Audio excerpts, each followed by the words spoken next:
రేపు ఎగ్జామ్ బాగా రాయాలంటే ఈరోజు ఎలా అయినా పట్టి పట్టాల్సిందే. Let start.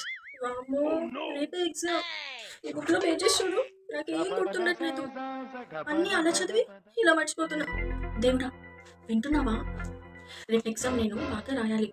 పాస్ అయ్యాననుకో నీ గుడికొచ్చి 108 టైమ్స్ ప్రదక్షిణలు చేస్తా. ఇన్ని రోజులు తర్వాత చదువుదామని చెప్పి పక్కన పెట్టేసా. కానీ రేపే ఎగ్జామ్ నాకేం రాలేదు. కనిపించట్లేదా? రేపు ఎగ్జామ్కి స్లిప్స్ పెట్టుకుంటున్నా. ఎందుకు ఎంత చదివినా గుర్తుండట్లేదు, అందుకే స్లిప్స్ పెడుతున్నా. నన్ను డిస్టర్బ్ చేయి. ఎంత చదివినా వేస్ట్. మోడల్ పేపర్లో ఉన్న క్వశ్చన్స్ రిపీటెడ్గా ఇస్తారు.